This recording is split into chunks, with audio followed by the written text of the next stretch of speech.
जय श्री कृष्णा, श्री राधे राधे।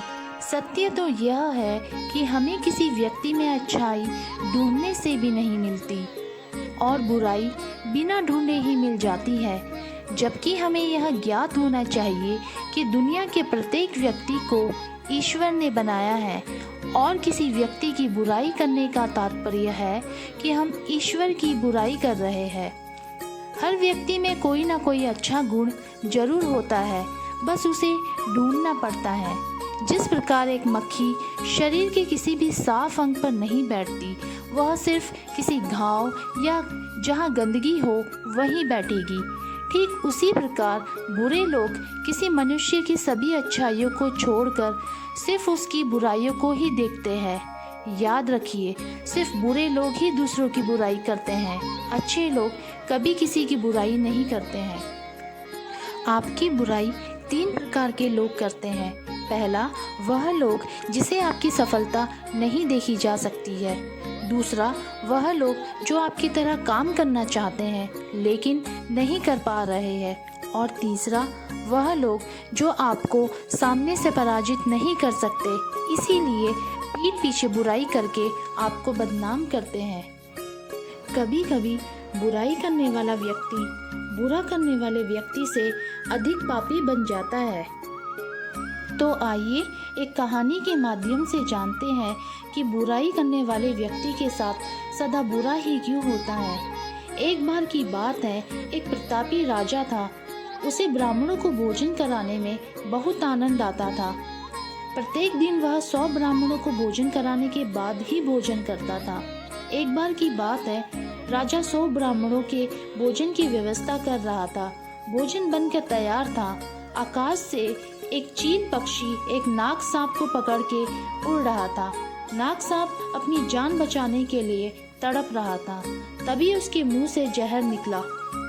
जहर ऊपर से गिरा और सीधे राजा द्वारा बनाए गए भोजन में गिर गया। किसी ने यह देखा ही नहीं कि भोजन में जहर गिर गया है।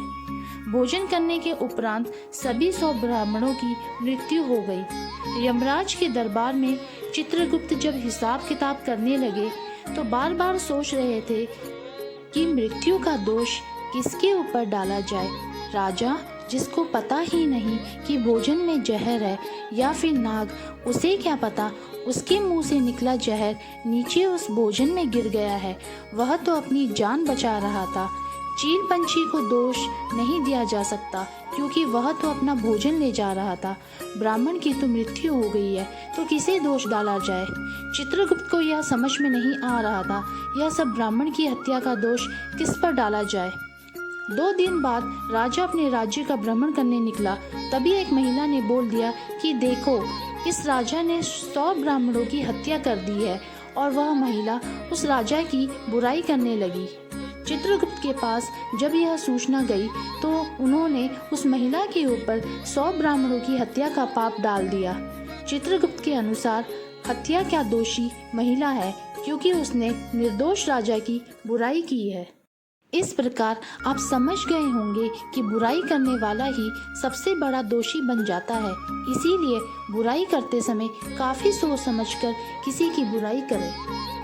अच्छाई कभी हारती नहीं और बुराई कभी हार नहीं मानती। जीवन में जो अच्छाई और बुराई धूप और छांव की तरह होती है और हमेशा व्यक्ति के साथ जुड़ी रहती है।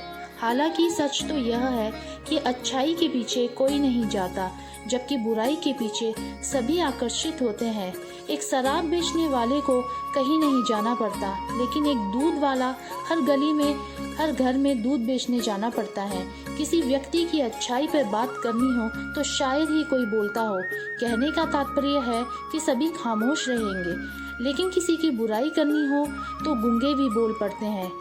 बावजूद इसके बुराई कितनी भी बड़ी हो, वह हमेशा अच्छाई के सामने छोटी ही होती है।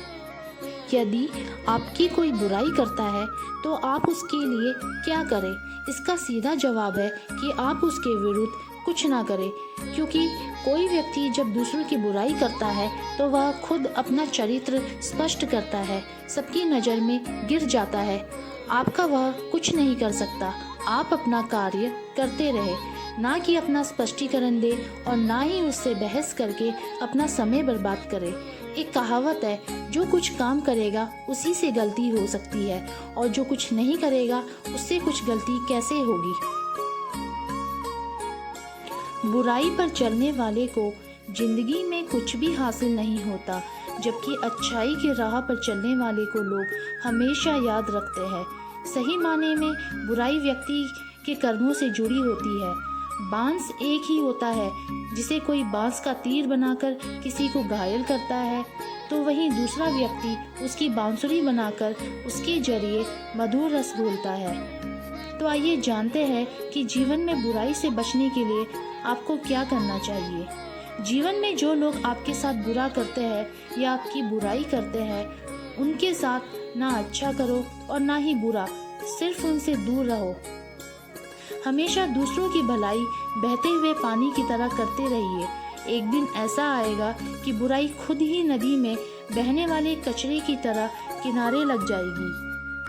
तो दोस्तों, उम्मीद करती हूँ कि आपने इस वीडियो से बहुत कुछ सीखा होगा। तो कल फिर मिलते हैं एक नई वीडियो के साथ, कृष्ण के नए संदेश के साथ।